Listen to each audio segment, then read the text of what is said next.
नमस्कार. कोकणचा नंबर 1 महा चॅनल कोकण 7 लाईव्हच्या या खास मुलाखतीत तुमचं सगळ्यांचं स्वागत. कावीळ दिनानिमित्त, जनजागृती दिनानिमित्त आज आपण एका अशा व्यक्तिमत्वाबरोबर संवाद साधतो ज्यांच्यानी कावीळ बरा करण्यासाठी मेहनत घेतलेली आहे. ते महत्त्वाचे दुवे ठरलेले आहेत. असं म्हणतात की जे का कावीळ होता ते का सगळ्यात जगच पिवळा दिसतं असं आपण साधारण टोमणे मारताना मात्र वैद्यकीय क्षेत्रात अगदी खरा असा. आणि जर कावीळ जास्त झाली तर ती जीवघेणी सुद्धा ठरू शकता. मात्र ह्याच्यावर आपण डॉक्टरकडे न जाता जास्तीत जास्त गावठी उपचारांवर भर दिली जातात. आणि ह्याच्यात महत्त्वाचं काम करतात ते वैदू आणि असे मातोंडीचे, वेंगुर्ला तालुक्यातल्या मातोंडीचे राजन चव्हाण आपल्यासोबत असत. त्यांच्याकडसून आपण याबद्दल जास्त माहिती घेणार असो. काका तुमचं स्वागत. आणि गेली किती वर्ष झाली आपण या सगळं काम करता? नाही म्हटलं तरी माझं वर्ष 50 झाला, पण 35 वर्षात तर याचा अनुभव नका चांगला असा. म्हणजे माझ्या वडिलांच्या, त्याच्या वडिलांपासून व्यवसाय, म्हणजे व्यवसाय असं नाही पण एक व्यवसाय आमचं न्हावी समाजाचं असल्यामुळे आम्ही प्रत्येकाच्या घरी जातो किंवा कोणाकडे बरा नसला तर म्हणता कावीळचं औषध मिळते. त्याच्यातून आपण एक हळूहळू त्यांना एक औषध देत गेलो. पण ती औषधी असताना आपल्याला काय वाटलं त्या औषध असून त्यांना बरा वाटता. जसे आम्ही आज नाही म्हटलं तरी ती पिढी आणि आता माझी 35 वर्ष ह्या क्षेत्रात, म्हणजे क्षेत्र असं नाही पण इलेलं आम्ही औषध देतो आणि त्या विनामूल्य औषध, एकही रुपये त्याच्याकडून न घेणं हे आमचं एक चालूच असा. आणि असा कावीळचं औषध असा की तुम्ही घेतल्यात तर कावीळ 100% बरी होता, पण त्याच्यावर विश्वास होऊ. एकदा एखाद्या औषध घेतला तर त्या बरा होतला म्हणून औषध त्याच्याकडनं घ्यायचा आणि मग त्या औषध घेतल्याच्यानंतर तर 100% गावठी औषधात माणूस बरो होता. ही नाका अनुभव त्याचा चांगला असा.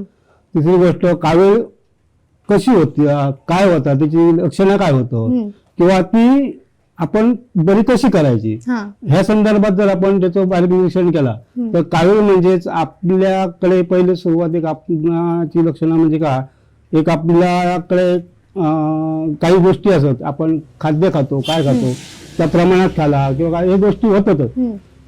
ज्यावेळी आपल्या सुरुवातीक तिथं थोडस म्हणजे आंबट ढेकर येणे हे जे प्रकार होतं ते प्रकार झाल्याच्या नंतर आपल्याकडे म्हणतो आपण मुळशी म्हणून प्रकार आपल्याकडे पहिला होता.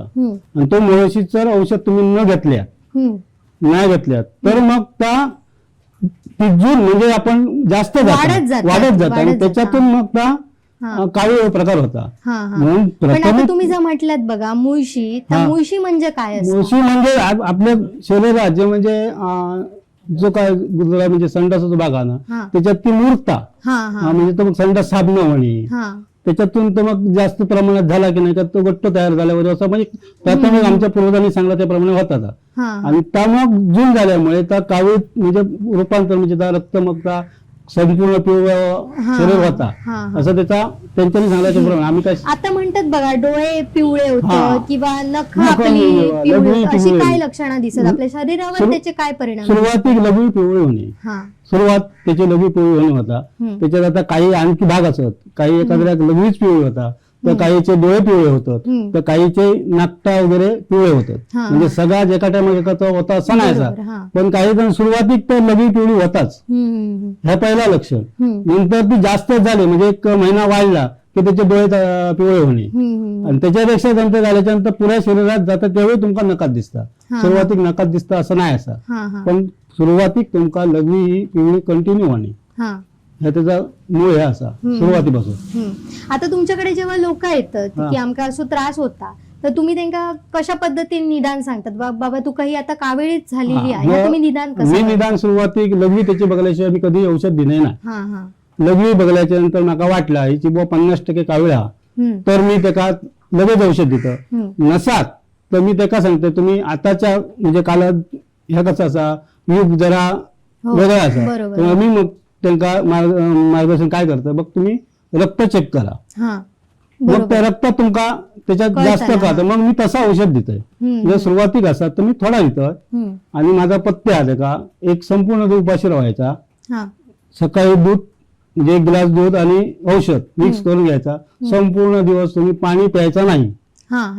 जर तुम्ही औषध घेतल्यात तर हा औषध घेतल्याच्या नंतर पाणी प्यायचं नाही. हा रात्री तुम्हाला जर वाटलीच भूक लागली तर एखादा बिस्किट हा एका दुसरा बिस्किट त्या दुधात बुडवून खायचा. संपूर्ण दूध पाहिजे तेवढं दूध प्या तुम्ही. हा हा हा दुधामुळे शक्यतो तुमची कावीळ 15 दिवसाच्या आत पूर्ण बरी होता. दूध आणि औषध घेतल्यामुळे पूर्ण बरं. त्याच्यात करून परत तुमका 8 दिवस सतत पडे काय त्रास होतो नाही असं नाही होऊ शकतं. मग त्याच्यासाठी तुम्ही जो आपला ऊसाचा रस जर मिळत असेल तर तुम्ही आठवड्यातून 2 वेळा प्यायचा कावीळ झाल्याने. मग ते शक्यतो तुमचा लवकर म्हणजे जे तुमचे 1 महिना पुढे होतील ते तुमची 15 दिवसात कव्हर होता. आता जे आपण गावठी औषधं तुमच्याकडे घेतात पण तुम्ही ती गावठी औषधं खैसून आणतात मग त्याच्यावर काम कसा करतात? हा गावठी औषधं म्हणजे आता काय नाही म्हटलं निसर्गाच्या याच्यात झाड पालो म्हणजे कुठची तरी झाडाला उठतं. त्याच्यामुळे आता आम्ही जे देतो तो सफेद एरंड म्हणा नाही सफेद एरंडाचं झाड मग त्या एकमेव असं औषध आहे झाड तर त्या कितीतरी तुमच्या आजारावर औषध आहे. बऱ्याच आजारावर आहे. मी ते औषध म्हणजे आता इथे जर नसलं तर वेंगुर्ला ठिकाणी किंवा सावंतवाडीच्या ठिकाणी म्हणजे ज्या ठिकाणी औषध जास्तीत जास्त त्या शहरी भागामध्ये औषध ते जास्तीत जास्त मिळतं. गाव खात्यात ते औषध मिळत नाही. जर ते आणून लावलं तर त्याच ठिकाणी लावलं तर एकाच वर्ष जगतं ते. आणि त्याच्यामुळे मी तेवढ्या पुरती जे औषधं पाहिजेत झाडं तेवढे आणून माझ्या घरी लावतो आणि परत दुसऱ्या वर्षी परत पावसात परत नवीन लागवड करते. पण ते कंटिन्यू राहत नाहीत आमच्याकडे. ते शहरी भागामध्येच म्हणजे ज्या ठिकाणी म्युन्सिपालिटी एरिया आहे घाण ज्या ठिकाणी पडते त्या ठिकाणी त्याचं औषध जास्त प्रमाणात भेटते. मग तिकडनं तुम्ही ती जाऊन ती घेऊन येतात हो, आणि घेऊन त्याच्यावर येतो. तुम्ही हा, औषध मग तयार करतो. करता. आता असं पण होतं की बऱ्याचदा कावीळ झालेली लोक मरतात पण तर त्या कशामुळे होतं म्हणजे तुम्ही पहिल्यांदाच म्हटलं की त्याच्यामुळे मरण येणार नाही पण तुम्ही त्याचं आळस केल्यात किंवा औषध नच घेतल्यात तर मग त्या शक्यता पूर्ण शरीरात तुमच्या कावीळ बिनल्याच्यानंतर मग आजारात जातो. मग त्या रक्ताचा तुमच्या ज्या काय विष तयार करता म्हणजे आम्ही साध्या बन म्हणायचं म्हणजे पूर्ण शरीरात तुमचं विष तयार होतात. त्याच्यामुळे मरण होतं. नाहीतर तुम्ही 60% आत 70% आत जरी तुमची कावीळ असली 80% जरी तुम्ही म्हटल्या तर असली तरी कावीळ ही तुमची बरी होता. काळजी करू नको. औषधं टायमात घ्यायची. टायमात औषधं खूप घ्यायची नाही. एका दिवसाचं औषध वाटल्या दुसऱ्या दिवसाचे होतं नंतर औषध घ्यायची काही गरज नाही असं आमच्या माहितीप्रमाणे. पण आता एकदा कावीळ बरी झाली समजा काय ती पुन्हा होऊ शकता म्हणजे तुमच्या खाण्यावर आणि तुमच्या ह्याच्यावर आहे म्हणजे वागण्यावर. मग तुम्ही किती खावचा कुठे जाऊन खावचा कसा खावचा म्हणजे जे का आता आपण तेल म्हटल्यानंतर तेल जास्त शरीरात गेला का कावीळचा प्रकार किंवा अजीर्ण होणार अजीर्ण होणार ती त्याची सुरुवात अजीर्ण झाल्याच्या नंतर त्याला मुळशी प्रकार होता आणि मुळशी झाल्याच्या नंतर ती कावीळ होता. आता तुम्ही मुळशी एक प्रकार सांगितला तर असे किती कावीळचे प्रकार असत तुमच्या माहितीप्रमाणे? आमच्या माहितीप्रमाणे 2 तर सध्या असतच आमच्याकडे. आम्ही काय शिक्षण नसल्यामुळे आम्ही त्याचा अभ्यास जास्त काय करू नाही पण पूर्वजांनी आमचा काय सांगला त्याप्रमाणे आम्ही लक्षणं तुमची बघतो आणि कावीळ असा काय नाही ठरवतो. आणि शक्यतो जर माका वाटला 50% वरची माका जाणवता मग तू 50% डॉक्टरचा सल्लो घे आणि मग औषध माझ्याकडे म्हणजे किती टक्के माका कळायला बरोबर असं विषय आहे.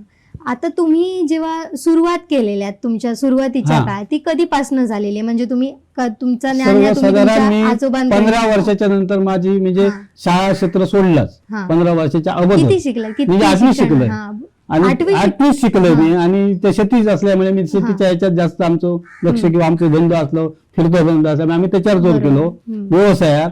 आणि त्या ह्याच्यात मग आम्ही फिरता फिरता वडील देत औषधा मग ते कशी देतात काय देतात आणि कुठच्या आजारावर कुठचं औषध देतात हे आम्ही लक्षात घेतला. त्याच्यानंतर मग ते कोण गिरायक म्हणजे जे पेशंट आमच्याकडे येत मग वडील म्हणायचे बघ रे त्याचे लबी बघ तर मी बघले तर मग त्या सांगाय बाबा मग एक 10% दिसतात तर बाबा नाही म्हणायचे एका 20% असा म्हणजे त्याचे अनुभव म्हणजे मी 10 सांगले तर बाबा आमचे 20 सांगायचे. मग मी दुसऱ्या टायमात हळूहळू पुढे गेलं तसं मग काय कळायला लागलं मग बाबा म्हणाला नाही बरोबर 50% असा किंवा 30% म्हणजे मी सांगलेलो त्या ह्याच्यात असा होऊ लागला.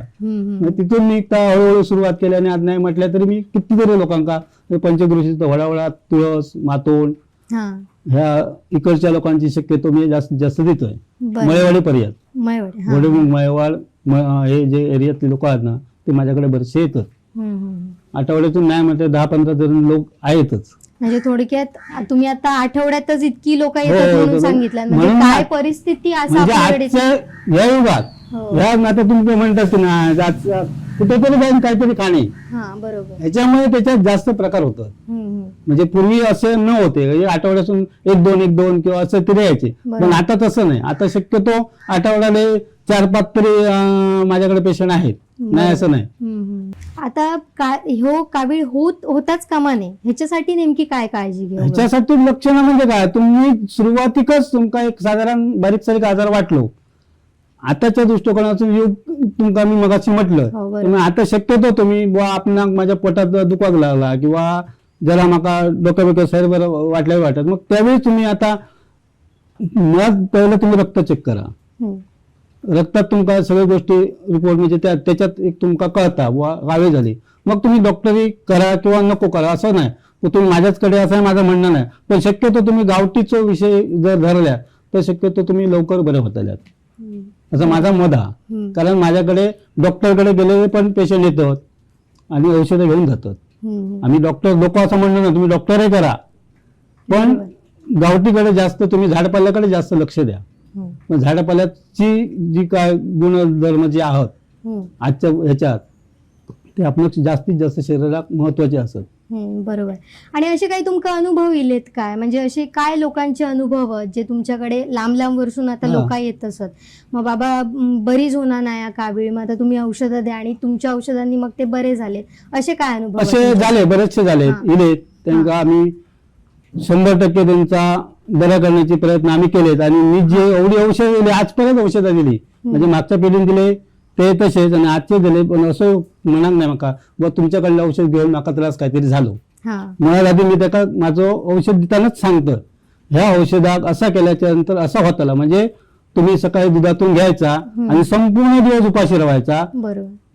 उपाशी म्हणजे पाणी प्यायचं नाही आणि अन्न खायचं नाही. दूध तुम्ही पाहिजे तेवढ्या खावा, 1 लिटर खावा, 2 लिटर खावा, 3 लिटर खावा, पाहिजे तेवढं दूध खावा. आणि दुसऱ्या दिवशी तुमका कसं वाटतं सांगा. तर काही लोक असे माझ्याकडे येतात, नका नंतर दुसऱ्या दिवशी माझी एवढी भूक लागली, मला आधी त्या माणसाला भूक लागणार नाही कावीळ झाल्याच्या नंतर.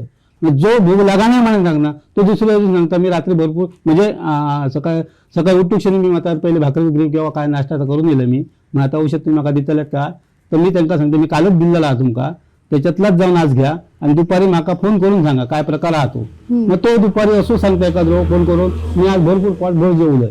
हे एक अनुभव माका त्याचा जास्तीत जास्त म्हणजे डॉक्टरकडे जाऊन त्याच्याकडे बरी होग ना म्हणून तो माझ्याकडे. आणि आमच्याकडचे बरेचसे डॉक्टर म्हणतात गावठी पण घ्या, असे डॉक्टर म्हणणार नाही माझ्याकडलाच घ्या, पण माझा अनुभव असं डॉक्टर म्हणतात मग तुम्ही गावठी पण घ्या.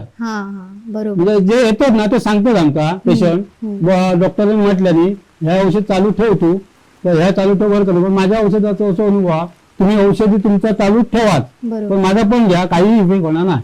आता जेव्हा असे फीडबॅक तुमका मिळतात बाबा तुमच्या औषधात मला बरा वाटला किंवा माझी कावीळ कमी झाली, त्यावेळी काय वाटतं, काय समाधान असतं? समाधान महत्वाचं म्हणजे पूर्वजान काहीतरी चालू केला बरोबर. माझ्या पूर्वजान माणूस म्हणून जमा करून ठेवलेत, हेच माणूस आज आणि तेच आमचे पैसे. बरोबर. आमचे पैसे आम्ही तुमच्याकडून एका याच्याकडून आम्ही पैसे घेत नाही. ज्यावेळी औषध देतो आणि एखाद्याने म्हटलं हे 500 रुपये ठेवा तुमचे, मी डॉक्टर खूप केले, मी पैसे खूप केले, तर मी त्यावेळी त्याला काय ते औषध माझा द्या आणि तुम्ही पैसे घेऊन जा. पण असं कशा करता तुम्ही, पैसे कशात घेणार? कारण काय मागचं कारण आता म्हणजे काय, म्हणजे आम्ही म्हणतो असं काय औषध दिल्यामुळे त्या औषध त्या पाळाचा नाही. बरोबर. मुळात त्या औषध वनस्पती ही परमेश्वरांना निर्माण केलेली आहे. मग परमेश्वरांना तुमच्यापर्यंत दूर घेणं नाही, तो आमच्या दरम्यान व आमच्या माणसाच्या रूपात तुमका परमेश्वर म्हणून औषध देता. हे आमचं ध्येय म्हणजे पूर्वजापासूनच सांगणं याला परमेश्वरानं आमका पाठवले त्या औषध दिवच्यासाठी, हे त्याच्यात महत्वाचं आमका एक समाधान असतं. खरंच काका तुम्ही आता जेवढ्या पद्धतीने सांगतात म्हणजे आजचो जमानो ह्यो असो असता की पैशांच्या पाठीमागे लागण्याचो, पण तुम्ही निस्वार्थी पद्धतीने जा काय काम करतात सगळ्यांसाठी, थोडक्यात तुम्ही प्राणच वाचवतात, देवदूत ठरतात, तर तुमका खराच सलाम आणि तुमचं काम या असाच पुढे चालत राहा देत हीच या निमित्त. आमच्या अशाच पाया पडतात, आम्ही नंतर पाया पडायचा नाही, परमेश्वराच्याच पाया पडायचा, त्याच्यातून तुमचा चांगला व्हायचा. बरोबर. धन्यवाद काका तुम्ही आमच्याशी संवाद साधलात त्याच्यासाठी. तर हे होते वैदू राजन चव्हाण, मातोंड वेंगुर्ला तालुक्यातल्या मातोंड गावचे सुपुत्र असत. मात्र ते शेतकरी पण असं चलून पण चालयतं आणि ह्या जर काम असा त्यासाठी ते एकही रुपया न घेता निस्वार्थी भावनेन काम करतात. ह्या काम त्यांचा खूप मोठा असा. जर तुमच्या आजूबाजूक जर कोण लोक असतील आणि त्यांना जर कावळीवर उपचार हवे असतील, गावठी उपचार जर घेवचे असतील, तर त्यांना ह्यांचो नंबर नक्की देवा आणि त्यांना नक्की सांगा की ह्यांच्याकडनं हे औषधोपचार करून घ्या. मग आपण एकंदरीत त्यांचे प्राण वाचवचाच काम करतो. ह्याचं पुण्य आपल्याला नक्कीच मिळाल. आता हयच थांबतो. बघत रवा कोकणचा नंबर 1 महाचॅनल कोकण 7 लाईव्ह. कॅमेरामॅन प्रसाद कदमसह जुईली पांगम, वेंगुर्ला, मातर.